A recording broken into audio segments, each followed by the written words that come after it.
O que as histórias de Ruth e Esther têm a nos ensinar sobre a nossa vida hoje e sobre a forma como devemos viver no tempo do fim? É sobre isso que vamos estudar na lição desta semana. Antes, eu quero convidar você a curtir esse vídeo, a se inscrever no canal e a compartilhá-lo. Isso que você faz é muito importante, porque assim você me ajuda para que o conteúdo chegue mais longe. Então o YouTube entende que quando você curte, quando você compartilha, ou quando você comenta, e quando você se inscreve e ativa o sino das notificações, o YouTube entende que este material é importante, ele vai enviar para outras pessoas. Então eu peço que você faça isso. Também quero lembrar você, antes do estudo, que eu estou preparando uma comunidade de estudo das profecias de Daniel e do Apocalipse. Será uma oportunidade muito importante para você estudar sobre escatologia, a disciplina que tem a ver com os últimos acontecimentos. Eu estou preparando essa comunidade e, obviamente, eu estou criando uma estrutura para que todas as pessoas possam participar. Então, se você quer ser avisado, avisada do lançamento desta comunidade, eu peço que você vá no link que está aqui na descrição, preencha os seus dados e quando a comunidade for lançada, você vai ser avisado a respeito. Você pode ter certeza, não vai se arrepender daquilo que está lhe aguardando. Nós vamos elaborarmos diferentes estratégias de valores para que todas as pessoas, não importa o quanto ganhem por mês, possam contribuir para a manutenção dessa comunidade. Então vai ser uma comunidade de profundo estudo, onde eu vou disponibilizar aulas, materiais, tirar dúvidas. Então todos poderão participar. O que eu quero que você faça, vá no link da descrição, se inscreva para ser avisado e para ser avisada. Tudo bem? Vamos então continuar o nosso estudo. O que as histórias de Ruth e Esther têm a nos ensinar sobre o nosso dia a dia e sobre o fim dos tempos? Na lição desta semana eu pude extrair algumas lições e eu gostaria de repartir com você. Na parte de domingo, a lição começa com a história de Ruth e Noemi. Quando nós lemos ali o livro de Ruth, capítulo 1, versos 1 a 5, nós percebemos o quanto a humanidade vem sofrendo desde o Éden com as consequências do pecado. Noemi havia perdido o esposo e 10 anos depois ela acabou perdendo os 2 filhos. E um deles era o esposo de Ruth. Então Noemi, enfrentou a maior perda que o ser humano enfrenta, perder um ente querido por causa da morte. E como consequência destas perdas, Noemi e suas noras se encontravam em grande pobreza. Aquela abundância que Deus havia dado de alimentação, de provisão para os seus filhos lá no Jardim do Éden, como lemos em Gênesis 2,16, aquela abundância foi sendo trocada ao longo dos anos pela escassez. Antes, a humanidade, Adão e Eva, trabalhavam apenas para cuidar da saúde física, para manter os músculos. Após o pecado, de acordo com Gênesis 3,19, o ser humano passou a trabalhar agora também para o próprio sustento. Deus falou para Adão que no suor do rosto dele ele comeria do seu pão. Então tudo mudou e Noemi e suas noras estavam enfrentando esta consequência do pecado. E nenhum de nós está livre, infelizmente. Nenhum de nós está livre de uma calamidade, de uma tragédia, mas o que nós devemos fazer é, assim como elas, confiarmos, especialmente Ruth e Noemi, confiarmos no poder de Deus. Mesmo que ele permita a existência do mal, Deus está o permitindo porque esta foi a escolha humana e porque através disso ele está vacinando o universo todo para que o mal não se levante pela segunda vez. Mas apesar disso, nós vemos Deus no controle da história. Porque na parte de segunda-feira, Noemi descobre a existência de um parente próximo chamado Boaz. E por que este homem seria a esperança delas? Em Levítico 25, Deus havia criado uma lei para ajudar as pessoas que enfrentassem a miséria repentinamente por causa de alguma tragédia. Olha o que diz aqui Levítico 25, ó. Se teu irmão empobrecer e vender alguma parte de suas possessões, então virá o seu resgatador, seu parente, e resgatará o que o seu irmão vendeu. Olha que interessante. Noemi, que era a sogra de Ruth e de outra mulher pagã, ela não tinha recursos financeiros, né, para manter as posses do seu marido que havia falecido, né? E aí o que acontece? Esta lei aqui de Levítico permitia que um parente próximo saudasse as dívidas da pessoa para que ela não perdesse os seus direitos civis. Então Deus, através desta lei, ele impedia que a pobreza aumentasse ainda mais, né? E aí o que acontecia? Quando surgiu este homem chamado Boaz, Noemi pensou o seguinte, que Ruth poderia se casar com ele. Em consequência, poderiam ter um filho para perpetuar o nome do filho dela falecido e assim garantiria os direitos não apenas dela, mas também da sua nora, que também estava viúva, assim como ela, né? E olha que interessante, um parente próximo poderia fazer esse resgate, pagar as dívidas da pessoa, e aí a pessoa tinha participação na herança. E o que animou Noemi não foi simplesmente isto. Ela precisava sim ser mantida, ela queria dar um futuro para suas noras, especialmente para Ruth, neste caso, que decidiu ficar com ela. Ela queria dar um futuro para ela. Só que o que acontecia? Ela descobriu também que Boaz era um homem bondoso e generoso.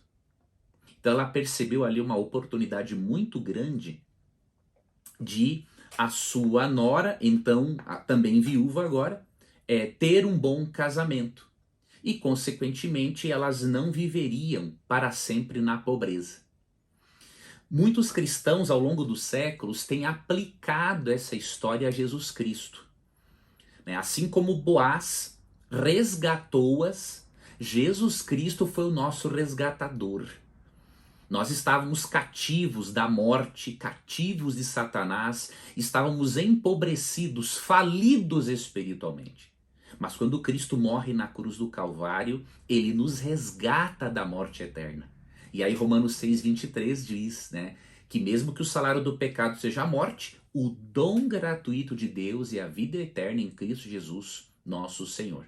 Então a Bíblia apresenta Cristo como um resgatador. Então Boaz é um tipo, é um símbolo do resgatador Jesus Cristo, que nos resgata da morte eterna e das mãos de Satanás, não é?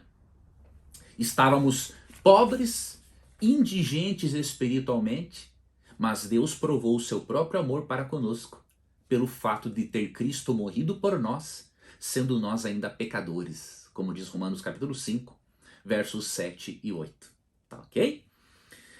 Agora, se você parar para analisar, e aqui é uma questão que a lição apresentou aqui na parte de segunda, é assombroso, é maravilhosamente assombroso o fato de que Jesus Cristo, o nosso Criador, ele se transforma como em parte da sua própria criação e ainda morre por nós. Ele sim é um grande resgatador. Ele era o único digno de pagar a nossa dívida para com a lei dele mesmo. Então o próprio Criador e legislador da lei, ele se torna parte da criação, porque diz João 1,14, o verbo se fez carne e habitou entre nós. E aí morre no nosso lugar, como diz 1 Coríntios 15, né, 1-3. A morte de Cristo é substitutiva. Então é maravilhosamente assombroso pensarmos, né, que nós somos resgatados pelo sangue da segunda pessoa da divindade, tá? Na parte de terça-feira, amigos, eu vou ser bem franco com vocês, né? Na parte de terça-feira da lição eu não vi nenhum sentido, né? Em aplicar, a não ser obviamente aplicar Boaz a Jesus como resgatador, tudo bem. Mas depois a aplicação que a lição fez de um outro parente mais próximo, a aplicação a Satanás, eu achei totalmente sem sentido. Por quê? Deixa eu ser bem franco com você. E eu recomendo que esta parte aqui da lição você desconsidere na sua classe. Por que eu estou dizendo isso? Na Bíblia, quando alguém é comparado a Satanás, é porque tem um caráter parecido com o de Satanás. Tá? Exemplo, Isaías 14. Né? O rei de Babilônia é comparado a Satanás. Ezequiel 28. O rei de Tiro é comparado a Satanás, porque tem o caráter de Satanás. Agora, este resgatador mais próximo da família ali de Noemi, que poderia ser o esposo de Ruth no lugar de Boaz, a Bíblia não diz que ele tinha o caráter de Satanás. Então, essa aplicação homilética aqui da lição não foi feliz. Olha o que eu aprendi quando eu tinha só formação em jornalismo, não tinha feito nem mestrado e nem doutorado em teologia. A primeira coisa que você faz é interpretar o texto, fazer a exegese do texto e só depois a aplicação. Quando você aplica algo sem primeiro interpretar, dá nesse tipo de problema, tá ok? Então nós não extraímos da Bíblia a palavra de Deus. Então primeiro eu entendo o texto, eu vejo o que o texto significou para o autor e depois eu aplico. Vamos então para a parte de quarta-feira. Aqui já vejo uma fundamentação na aplicação homilética entre o caráter de Ramã, né, no caso agora da história de Esther, e Satanás. Né? Quando você vê a história da rainha Esther, que é uma outra história assim fantástica no texto bíblico, né, você percebe que alguns paralelos podem ser traçados. Por exemplo, um homem chamado Ramã, que fazia parte do império de Assuero, esse homem foi engrandecido e exaltado acima de todos os príncipes, diz aqui o livro de Esther, capítulo 3, verso 1. Só que o que acontecia? Esse homem não exigia apenas respeito e reverência, ele exigia que as pessoas se ajoelhassem diante dele numa forma de adoração. E aí Mordecai, quem havia criado Esther, um parente que havia criado Esther, ele decidiu não adorá-lo, não se ajoelhar diante dele. E aí o que acontece? Esse homem Ramã é tão perverso, ele ficou com tanta raiva de não ser adorado, venerado como ele gostaria, que ele não apenas decretou a morte de Ramã, mas de todo o povo judeu. Veja, por causa de poder, de orgulho, de maldade, ele quis exterminar da face da terra todo um povo. Porque uma pessoa decidiu não adorá-lo seguindo a sua própria fé e a sua própria consciência. Então, esse desejo enorme de destruir pessoas, isso sim encontramos em Satanás. E aí esta comparação nós podemos fazer. Satanás ao longo da história tem destruído filhos de Deus e criaturas de Deus para causar dor no coração de Deus. Então isso aqui é real. Tá? Uma outra coisa que nós percebemos é que ao longo da história bíblica, o conflito entre o bem e o mal gira em torno da adoração e da obediência. A lição até nos convida aqui, na parte de quarta-feira, a fazermos alguns paralelos, né? E eu vou acrescentar uma coisinha só. Primeiro, em Esther 3, nós percebemos que Mordecai preferiu a morte do que se ajoelhar diante de Ramã. Em Daniel 3, nós percebemos que os 3 amigos de Daniel também preferiram a morte do que adorar a imagem de ouro que Nabucodonosor havia construído. E nos capítulos 12 a 14, nós percebemos que o povo de Deus, desde o período medieval, chegando até o fim dos tempos, O povo de Deus vai preferir obedecer a Deus ao invés de adorar a imagem representada pela besta, a imagem que representa a adoração à besta em Apocalipse 13. Então nós podemos traçar um paralelo para o nosso estudo mais profundo entre Esther capítulo 3, Daniel capítulo 13 e Apocalipse capítulo 13. Mas eu sugiro que coloque o capítulo 13 entre os capítulos 12 e 14, porque aí a perícope, o bloco do texto será mais amplo, né? E aí você vai poder entender melhor. Lógico, eu não vou fazer esses paralelos aqui, mas deixo essa dica para você fazer seu estudo pessoal ou para você transmitir para a sua classe. Uma atividade muito interessante que eu dou para você e que eu vou fazer na minha comunidade de estudo das profecias é analisar, por exemplo, as vezes em que a palavra adoração ou qualquer coisa relacionada a ela se encontra em Daniel 13 e em Apocalipse 13. Você vai perceber que em ambos os capítulos o tema adoração é central, juntamente com outra palavra, obediência. Você percebe que em Esther 3, Mordecai decidiu obedecer a Deus. Em Daniel 3, os amigos de Daniel decidiram obedecer a Deus. E em Apocalipse 13, contando também com Apocalipse 14 e 12, os fiéis adoradores dos últimos dias vão decidir obedecer a Deus. É por isso que Apocalipse 14 e 12 diz: aqui está a perseverança dos santos, os que guardam os mandamentos de Deus e a fé em Jesus. Percebe? Adoração e obediência estão de mãos dadas, porém não é uma obediência legalista. Lembre-se que é uma obediência como fruto do Espírito. Você foi justificado unicamente pela fé em Cristo. A obediência será resultado da santificação e vai demonstrar de qual lado você vai estar nos últimos tempos. Ok? Vamos então agora, né, para a parte de quinta-feira, não é? Já vamos aqui para o final. Hoje foi uma lição mais curta, né? Porque eu desconsiderei aquela aplicação de terça-feira. Aqui na parte de quinta-feira, nós encontramos também algumas coisas muito interessantes. Em primeiro lugar, você pode estudar as profecias de Daniel e Apocalipse de duas perspectivas.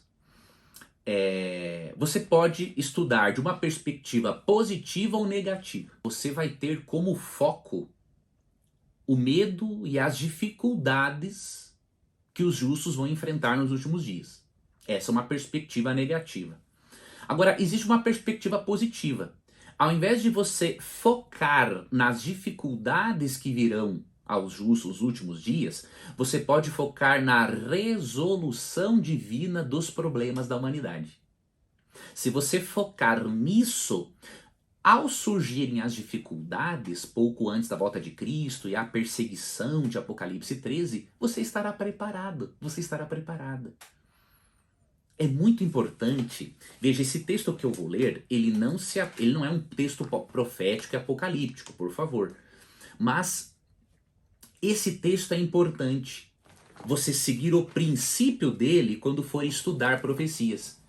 E os meus alunos que decidirem fazer parte da comunidade, na mira da profecia, eles vão aprender isso aqui, entre muitas outras coisas. O link está na descrição do vídeo, caso você queira ser avisado do lançamento. 1 João 4,18 diz assim, queridos: no amor não existe medo. Antes, o perfeito amor lança fora o medo. Ora, o medo produz tormento. Logo, aquele que teme não é aperfeiçoado no amor. Então, se você estuda as profecias e tem medo, você está estudando errado. Por quê? Porque no amor não existe medo. Então, o que você tem que fazer? Estudar as profecias e ver que nelas Deus apresenta a solução final e definitiva para o pecado e para todos os nossos problemas. Aí você ama ainda mais a Deus, é agradecido a Ele e o medo toma lugar da alegria e da esperança. Então, faça uma análise. Como que você tem interpretado as profecias? Ao estudar a Daniel e Apocalipse, você tem medo ou você tem alegria e esperança? Se você tem medo, é porque o seu foco está errado. Você está focando nas dificuldades. Então você tem que focar nas soluções de Deus, na resolução divina do mal. E aí sim, você vai perceber que o medo vai deixando de fazer parte da sua vida, tá? No estudo das profecias, a parte de quinta também nos convida a considerarmos um padrão geral que é seguido no texto bíblico pela profecia bíblica. Deus mostra as consequências desastrosas da rebelião, tem esse lado negativo, mas não há um foco nisso. Deus mostra as consequências porque ele também não vai apresentar uma visão romantizada da vida, sendo que ela não é romântica, longe de Deus. A vida não é romântica como deveria ser, porque nós não somos eternos, como Deus nos criou a princípio, tá? Mas ao mesmo tempo tem um padrão nas profecias. Deus mostra as consequências desastrosas da rebelião humana e logo nos dá esperança. Então, se a Bíblia segue esse padrão, você tem que fazer a mesma coisa. Você vai ver, sim, as profecias mostram que os eventos finais da história humana serão difíceis. Então, você vai ter um choque de realidade. Nós não podemos fugir da realidade. Tanto no campo espiritual quanto emocional, não há saúde se fugirmos da realidade. Porém, devemos focar naquilo que é positivo. E aí devemos focar na esperança, tá? Então, mesmo que os momentos finais sejam difíceis, como lemos em Apocalipse 13 e Apocalipse 16, nós precisamos ter em mente que Deus vai nos libertar de forma definitiva.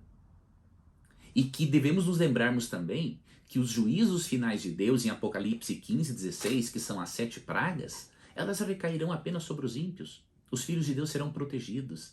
Assim como o povo de Israel, em Êxodo 7 a 9, o povo de Deus não foi atingido por nenhuma das 10 pragas, o povo de Deus, nos últimos dias, não será atingido por nenhuma das 7 pragas. Então, foque naquilo que há de positivo, tá bom? E eu finalizo a lição aplicando alguns textos aqui do livro de Esther, que a lição nos apresentou, para os nossos dias, para você poder viver em paz, em tranquilidade e estudar as profecias de uma perspectiva correta, tá bom? Vamos ler aqui então esses textos finais. Esther, capítulo 4. Vou ler versos 14 e 16 e depois o capítulo 9, verso 22. Vamos fazer uma aplicação para encerramento da nossa lição. Esther 4, 14 e 16 diz assim, ó. Porque se de todo te calares agora, de outra parte se levantará para os judeus socorro e livramento, mas tu e a casa de teu pai perecereis. E quem sabe se para conjuntura como esta é que foste levada a rainha? Interessante. Aqui, Mordecai disse para Esther o seguinte, olha, você não deve se calar diante desse decreto de Hamã para nos matar. Você tem que fazer alguma coisa. Por quê? Será que não foi para esta hora, para este momento que Deus tornou você rainha? O que isso aqui nos mostra? A providência de Deus na história. Por mais que as coisas pareçam ser difíceis e não dar certo, saiba que todas as coisas contribuem para o bem daqueles que amam a Deus. Como diz Romanos 8. Né? Até vou ver se é Romanos 8, 28, agora me fugiu um pouco da memória. Mas veja, Deus, por mais que Deus respeite a liberdade de escolha das suas criaturas e ele permita o mal, porque ele respeita o livre-arbítrio, né? A história está nas mãos de Deus. É Romanos 8, 28 mesmo. Todas as coisas cooperam para o bem dos que amam a Deus. Então, Deus não queria que aquele decreto de Hamã fosse dado. Mas já que aconteceu, Deus interviu. E por meio da rainha Esther, Deus libertou o seu povo. Agora tem outra coisa que devemos aplicar aqui. E eu sugiro aplicar aos alunos na escola sabatina o verso 16. Eu não percebi isso aqui na lição, mas eu sugiro você acrescentar o verso 16, porque diz assim, ó. Vai, ajunta a todos os judeus que se acharem em Suzã e jejuai por mim. E não comais nem bebais por 3 dias, nem de noite nem de dia. E eu e as minhas servas também jejuaremos. Depois irei ter com o rei, ainda que é contra a lei. Se perecer, pereci. Ou seja, antes de se apresentar diante do rei, para conseguir algo difícil, ela orou, jejuou e pediu que outras pessoas orassem e jejuassem por ela. O que isso nos indica? Que devemos fazer a mesma coisa. Tanto hoje, quanto no preparo para o tempo do fim, precisamos ter uma vida de jejum e oração. e precisamos contar com a oração intercessora de outras pessoas. Então aqui nós temos uma dica para sermos vitoriosos no tempo do fim. Orarmos e contarmos com a intercessão de outras pessoas também. E o capítulo 9, 22, tem uma outra aplicação, e com esta eu finalizo o nosso estudo, que diz o seguinte, ó. Como os dias em que os judeus tiveram sossego dos seus inimigos, e o mês que se lhes mudou de tristeza em alegria, e de luto em dia de festa, para que os fizessem dias de banquetes e de alegria, e de mandarem porções dos banquetes uns aos outros e dádivas aos pobres. Foi estabelecida uma festa, chamada Festa de Purim, para celebrar o momento em que os judeus foram libertos dos seus inimigos, em que tiveram a autorização de se defenderem daquele decreto de morte. E o que o texto diz? Que a tristeza deles se mudou em alegria, e o dia de luto se transformou em dia de festa. Quando Cristo voltar, meu amigo e minha amiga, as nossas tristezas se transformarão em perpétuas alegrias. Quando Cristo voltar, o nosso luto se transformará em festa, porque nós vamos ver os entes queridos que serão ressuscitados, e a morte nunca mais vai existir. E Apocalipse 21:4 diz que Deus enxugará dos nossos olhos toda lágrima, e a morte já não mais existirá, nem luto, nem pranto, nem dor, porque tudo isso vai ficar no passado. Mas Deus não quer lhe dar isso apenas no futuro. Deus quer hoje, através do poder do Espírito Santo, transformar suas tristezas em alegrias. Através do poder do Espírito, hoje Deus quer transformar o seu luto em dia de festa. Então se coloque nas mãos dele. Tenha uma relação com ele diária por meio da leitura da Bíblia e da oração e da reflexão. E se prepare cada vez mais para o tempo do fim, através do estudo sério das Escrituras e através de uma vida de jejum e oração. Eu agradeço muito por você ter assistido a esse vídeo. Não se esqueça de curtir, de se inscrever aqui no canal, de compartilhar. E se você quiser fazer parte da comunidade que eu estou preparando para o estudo aprofundado das profecias, da escatologia, vá no link aqui na descrição do vídeo e se inscreva para que eu possa avisar você do lançamento. Ok? Muito obrigado por sua companhia. Na próxima semana continuaremos o nosso estudo da lição desse trimestre sobre alusões, imagens e símbolos dos livros proféticos. Obrigado por sua companhia e até um próximo encontro.